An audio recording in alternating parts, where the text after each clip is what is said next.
What if I told you a missing child case wasn't unsolved because investigators failed, but because the child was never lost? She grew up, went to school, made friends, all while officially listed as missing, and the person who made it happen was her own mother.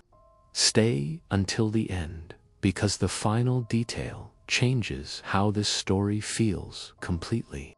In the early 1980s, authorities received reports that a young child had vanished alongside her mother, Deborah Newton.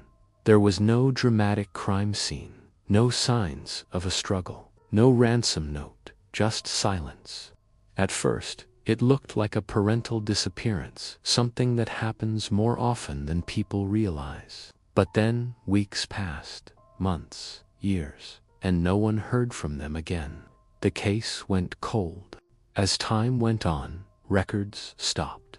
Addresses led nowhere. Names changed or disappeared entirely. Investigators suspected Deborah had deliberately cut every tie to her former life. But here's the disturbing part. There was reason to believe the child was alive, just living under a name that wasn't hers, and no one knew where to look. Imagine growing up believing everything you're told is real. Your name, your birthday, your family history. Now imagine that none of it is true. For decades, the child lived a normal life, while her real identity sat inside missing persons databases across the country. No memories of being taken, no sense of danger, just a life built on a story that wasn't hers. Years later, something changed. Small inconsistencies started appearing. Paperwork didn't line up. Details about the past felt rehearsed. People noticed Deborah avoided certain questions, certain places, certain conversations, and slowly, authorities began to look again, this time with better technology and better questions.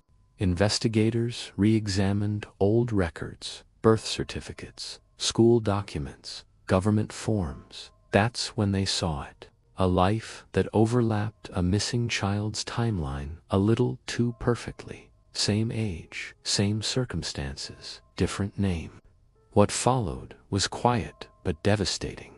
As an adult, the daughter was finally approached, not with handcuffs, not with accusations, but with one question. Do you know who you really are? What she learned next shattered her understanding of her entire life. She hadn't just moved as a child. She hadn't just lost touch with family. She had been missing for nearly 40 years. Imagine discovering your real name as an adult. Learning your childhood photo has been circulated for decades. Realizing strangers have wondered if you were alive or dead.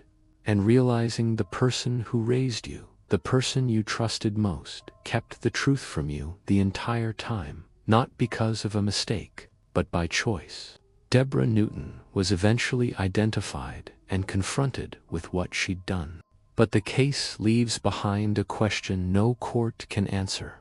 Did she believe she was protecting her child?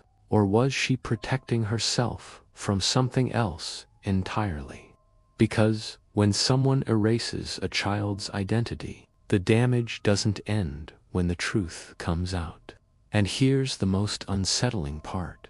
There may be more cases like this, where missing children aren't gone at all, just living under names they were never meant to have. If you want part 2, where we break down what authorities uncovered after the reunion, let me know in the comments. Thanks for watching.